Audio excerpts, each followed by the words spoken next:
Memang orang kata kita, buat apa beli motor banyak orang cakap. Kalau zaman dulu orang ketawakan saya. Mak saya hantar saya pergi sekolah, orang ketawakan saya naik motor YB. Dulu. Tahun 80-an. Saya ingat sampai sekarang saya ingat. Alhamdulillah, tahun ini kita berjumpa lagi sekali dengan Makcik Jamilah kita ni yang kita viral tahun lepas di Kuala Selangor. Tahun lepas dia bawa motor color merah, tahun ni color biru. Pelik dia pun cantik punya, JM. Mewakili nama dia lah ni, Jamilah. Okey, untuk slot ni. Okey. Alhamdulillah kita bertemu lagi sekali. Dari Felda Terengganu 2. Dari Terengganu 2. Kali ini kita berjumpa lagi di Retromania Back to Morris 2025. Okey, kali ini bawa motor apa pula? Abang sama YB juga. YB terbaik. Okey. Ada berapa biji semua kawan? Pengalaman daripada Malaysia ke China Ada berapa hari bang dia masa? Yang ni salah satunya.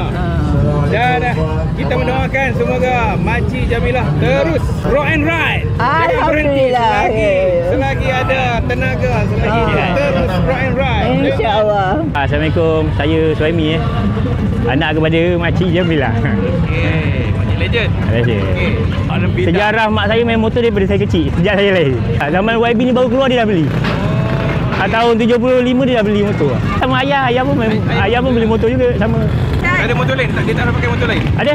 Yamaha 88 ada, Suzuki FR 80 ada, Honda CG ada. Kalau nak bawa satu lori dia bawa. Tapi dia bawa hari ni dia bawa ni je lah. Lebih satu lori saya ingat. Lebih satu lori. Dia boleh buat museum. Memang orang kata kita, buat apa beli motor banyak orang cakap. Kalau zaman dulu orang ketawakan saya. Mak saya hantar saya pergi sekolah, orang ketawakan saya naik motor YB. Dulu. Tahun 80-an. Saya ingat sampai sekarang saya ingat. Mungkin ada kata-kata semangat untuk orang lain yang mungkin tengok dia macam tu gaya-gaya. Boleh ke? Ya, Apa betul. kata-kata untuk dia orang? Yang penting ada semangat.